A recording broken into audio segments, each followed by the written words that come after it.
Fala, família corintiana! Vamos para mais um vídeo do canal. Quem curtiu, dá like, segue o canal para mais informações. E bora pro vídeo. Ramon Dias se apresentou, não que ele seja uma coisa errada, mas o Corinthians está completamente do avesso, completamente errado.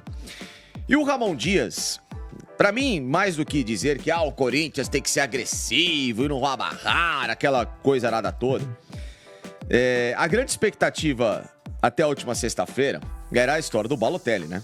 Que ganhou uma repercussão mundial, né?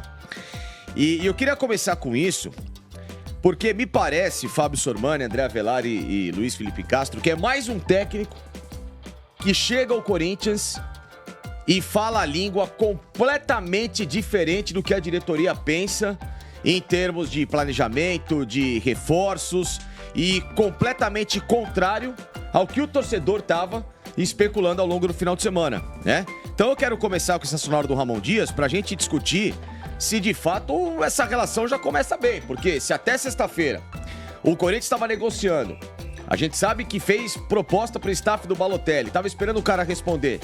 Chega na segunda, o treinador, que aliás já estava contratado burocraticamente na semana passada. O Corinthians anunciou o Ramon na quinta, né? Ou na sexta? Foi no jogo do Vasco, um dia do jogo contra o Vasco. Em quinta-feira. Que ele podia escolher o vestiário, se é para o vestiário do Vasco ou o vestiário do Corinthians. Então ele anuncia o Ramon, quinta, né? Que foi o jogo do Vasco, quinta-feira. E aí, na segunda, na apresentação oficial, o cara fala que nunca o nome foi pensado? Ramon, fale aí, depois a gente discute esse treco aí. Primero que desde que estamos acá con el presidente, en ningún momento se habló de Balotelli. Me parece que lo que yo vi desde afuera, que se habló mucho, pero no a nivel institucional, no a nivel club. Esto es muy simple. Para nosotros, Balotelli no está en los planes de lo que es para el futuro. Es muy simple. E aí? Isso é passar um pouco, achar que a gente é ingênuo demais, né? Porque a gente vinha dizendo aqui, vinha reportando 2 temporadas, salário de 3 milhões de euros, né? A gente tinha exatamente debatido. Peguei aqui o nome, Avelar, do cidadão.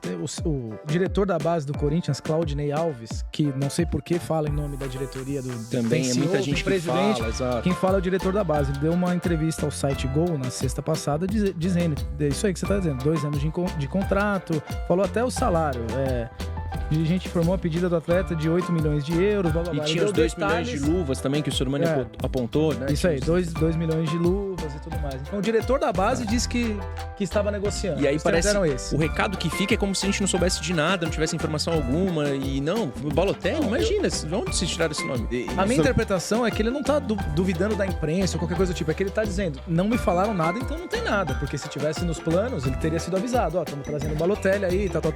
Eu acho que a minha interpretação é que o Ramon quis passar a posição dele, Eu não quero, é a minha interpretação, mas assim, não tá nos planos, esqueçam isso aí, eu vou trabalhar com o que isso, tenho, mano, né? eu sei que tua garganta tá coçando aí, mas, não, cara... Não.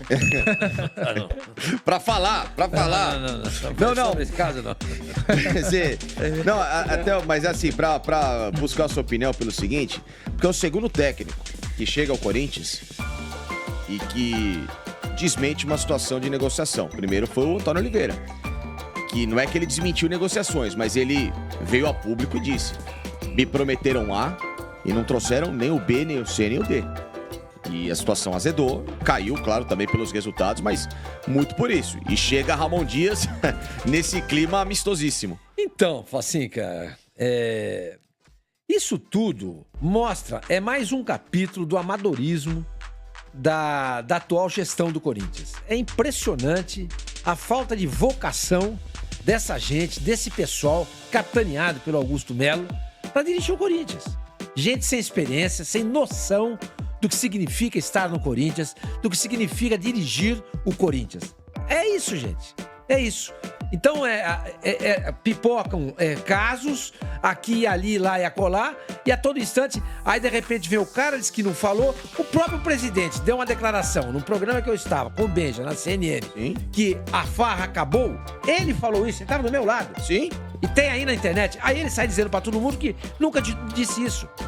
Então, pra você ver exatamente qual é o perfil da pessoa que dirige o Corinthians hoje. Entendeu? O Corinthians hoje está nas mãos de uma pessoa incapaz. Um aventureiro, Do no cara- mínimo. Ele pode ser bom para outras coisas. Na vida particular dele, nas empresas que ele tem, um homem muito bem sucedido. Mas para dirigir o Corinthians, ele me parece incapaz. Não tem o menor cabimento. O Corinthians está na situação... O Corinthians virou meme, cara. O Corinthians é motivo de chacota, de deboche, de zoação, de gozação a todo instante. Vocês viram hoje, aliás, foi ontem, a coluna do Milton Neves no UOL? Sim. Vocês viram? Sim. O Santos está mais na Série A do que o Corinthians. Quer dizer, algo assim, né? Mais perto da Série A do que do o típico do Milton, né? Essas sacadas que o Milton tem, ele é genial, ele é brilhante, né? Ele gosta pouco do Corinthians, né? Até brinquei, né? Se ele não existisse Corinthians, ele ia estar vendendo bala no circo. Nossa senhora. Tem que botar a bandeira do Corinthians no dia que espero que Então, demore. quer dizer, mas isso é um exemplo. Isso é um exemplo. Entendeu? É caso do Defensa e Justiça que apareceu lá. Como é que era? Não sei o que lá, Justiça do Corinthians. É zoação o tempo inteiro. Tem hora e justiça, né? Uma coisa assim. Mas, ó, ele tá correto. Eu apostaria que o Santos vai estar na Série A ano que vem e o Corinthians eu não apostaria, jamais. Eu acho que apesar de tudo, o Corinthians vai... se bem que, o Santos tá mais na Série A do que o Corinthians. Quer dizer, isso aí é uma das colunas mais lidas do UOL hoje. E foi ontem a coluna. E ele, depois do jogo do Santos, olha lá, 22-2. Ele postou logo que acabou o jogo. O jogo acabou 10 horas. 2 minutos depois, ele já tinha sacado isso daí, né? Claro. Entendeu?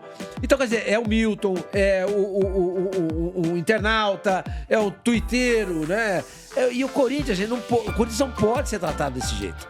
Não pode ser tratado desse jeito. O Corinthians é muito grande, gente. É por isso que eu sempre falo aqui. SAF é a única solução. Até pro Flamengo, Palmeiras e Flamengo, que são dois times que estão sendo muitíssimo bem dirigidos, a gente não sabe como é que vai ser o futuro. Quando a Leila sair, quem é que vai assumir? Esse cara vai ser bom igual ela, o Gagliotti e o Paulo Nobre foram? Não se sabe. Mas se ela, ou o Gagliotti, ou o Paulo Nobre compram o Palmeiras, você sabe que esse projeto, essa linha de pensamento, vai ter uma continuidade. O Landim, ele vai sair. Quem que vai assumir? O candidato dele parece que é o BAP.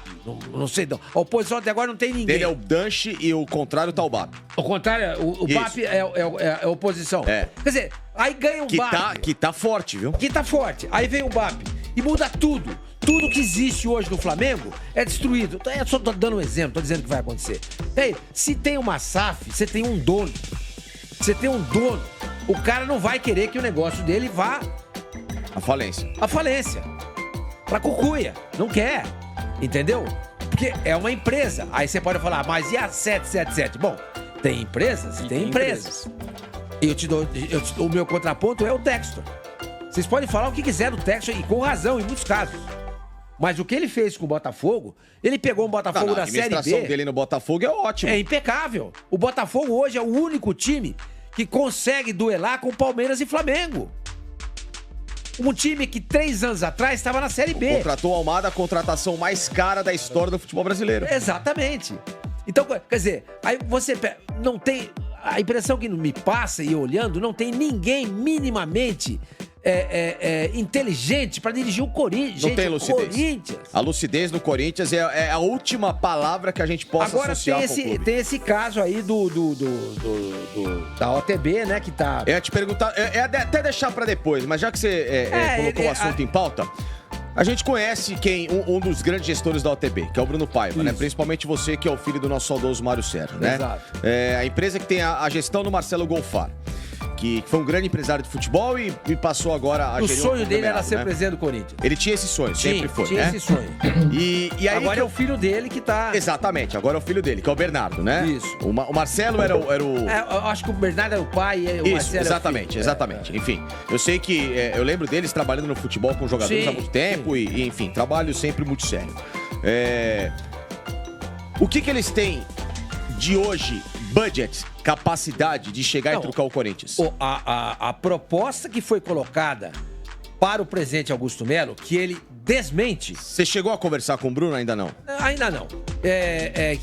Não, minto, conversei com ele. Pergunto porque você tem contato Bruno, com ele. O Bruno tá no México, inclusive, tá? Tá passeando com a família lá no México. Aham. Conversei com ele. Eles apresentaram uma proposta. Aí o Augusto desmentiu numa nota nas redes É sociais. verdade que ficaram jogando o Bruno pra lá e pra cá e ninguém quis recebê-lo oficialmente?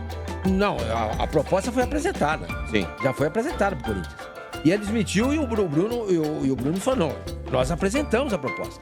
A proposta do pessoal, desse grupo, é que tá toda a dívida do Corinthians. Toda. É 2 bilhões a gente paga.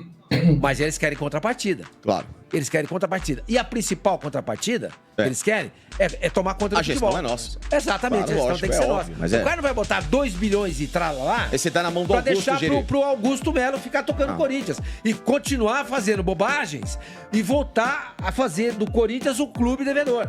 Eles querem a administração no futebol. Entendeu? Só que o Augusto falou assim, isso é inegociável. Entendeu? Aí os caras dizem, bom, se é inegociável, vai ficar do jeito que tá. Porque nós não vamos pagar essa dívida e deixar vocês administrando, fazendo bobagens e contraindo mais dívidas. Até que ponto que isso é inegociável? Eu pergunto pelo seguinte. Isso não pode ser apresentado ao Conselho do Corinthians, chamar alguma eleição extraordinária? Tem alguma coisa no estatuto que impede que o presidente... Eu acho que quem decide é o presidente. Porque o Grupo City, que tá no Bahia hoje, antes de aportar no Bahia, foi no Santos. O Rueda fechou as portas. Ele teve o poder de dizer não por ser o presidente. E acho que no Corinthians deve ser a mesma coisa. O presidente tem o poder de chegar e dizer o seguinte: interessa, vou levar ao conselho. Não interessa, engaveta. Mas então é uma lógica que nunca vai funcionar, porque o presidente, em tese, nunca vai abrir mão disso, né? Os times passam a ser que ele é uma abra, posição cara. até ditatorial, né? Mas pode ser que abra. O cara fala assim, não... Não, ainda mais na situação que ele tá, eu acho que é capaz dele... O Marcelo Paz, no Fortaleza, ele abriu mão. Ele é o CEO hoje do Fortaleza. Mas há uma empresa que comprou o Fortaleza e controla tudo. Que colocou Mas ele mantém ainda o Augusto Melo provavelmente vai dizer, eu topo, mas eu quero ser o CEO dessa empresa. Os caras vão dar risada. Claro. Não. Os caras vão dar risada. Não, o que aconteceu com o Botafogo o Texel comprou e ele manda lá, montou o time dele e tal, né? Eu assim, vocês sabem, eu já falei isso outras vezes, eu era e ainda sou o contrário a uma SAF no Corinthians, mas cada vez mais eu percebo que essa possibilidade vai se tornando real, porque com a falta de preparo, esse amadorismo e todas essas... É uma sequência, né? A gente consegue dar uma notícia boa do Corinthians aqui, é todo dia uma novidade ruim, ou pelo menos... neutra, digamos, a chegada do Ramon. Pode ser que dê certo, mas eu, no primeiro momento, não gostei. Não. Você é a favor de uma SAF controlada por Ronaldo Fenômeno? Cara, assim, alguém comentou ali, né? Já vi que no chat ali, alguns corintianos falam sobre isso. Cara, eu preferia que fosse o Ronaldo do que se fosse um estrangeiro, sinceramente, porque é um cara que conhece o clube, que tem identificação com o clube. Eu me preocupo um pouco, eu sei que isso pode soar meio romântico, meio, sabe, mas... Eu acho que o time do povo, que se caracteriza como time do povo, se orgulha disso, ter um dono principalmente estrangeiro, que pode chegar e não tem a menor noção do que é o Corinthians e falar bobagem, e não fala português com a torcida. Eu acho que isso é uma coisa que pesa em qualquer clube. Eu acho que no Botafogo mesmo, eu sei que tem torcedor do Botafogo que tá feliz com o resultado, mas o cara gostaria de estar entendendo tudo que o Textor fala, por exemplo, né? E que ele tivesse uma relação mais íntima com a história do Botafogo e tudo mais. Eu acho que no Corinthians é mais grave ainda mais numa situação tão difícil como essa, porque eu fico imaginando um Augusto Melo falando inglês, entendeu? Um Augusto Melo sem saber quem é Sócrates, sem saber quem é Rivelino. Eu ia ficar ainda mais ofendido com isso. Então eu acho que são coisas que tem que ser levadas em conta ainda mais no Corinthians. E aí a primeira medida do Ramon Dias foi colocar o Corinthians para treinar na Arena Corinthians, né? Reconheceu o gramado, reconheceu o campo, como se precisasse, bem que para alguns é bom apresentar, né? Não só o gramado, mas a bola também, né? A bola é o mais importante, né? Até me lembro que uma vez eu ouvi o Neto, né? Grande Neto, que hoje é apresentador da Band. Craque. E jogou muita bola. Bom, dispensa a apresentação de falar do Neto em relação a... Tive lá domingo, não sei se vocês viram. Eu vi que você foi domingo lá, entendeu? Um abraço pra todo mundo lá. No nosso post, né? E o Neto, com muita propriedade, né? Falava que quando o Corinthians treinava no Pacaembu, para eles era muito bom porque você tinha o conhecimento periférico do estádio, né? O Ramon falou sobre isso. Não adianta só você treinar no CT Sendo que você entra no estádio, é um outro ambiente, é um outro tipo de gramado. Perfeito, Eu concordo, Por exemplo, bola parada, uma sabe? bola é bom parada, você tem pontos de referência, referência, né? E é muito... E o Neto Precisa falou... treinar todos os dias, Não. mas pelo menos você precisa treinar algumas vezes. Uma vez por semana, Ele falou uma vez por a cada 10 semana, dias, uma né? vez por semana quando tem semana cheia de treinamento. É o padrão dele. E ele falava que ajudava muito, eu não lembro se era a questão da escada no vestiário, uma coisa assim. O Neto falava que com o gol de entrada no Pacaembu, ele tinha ponto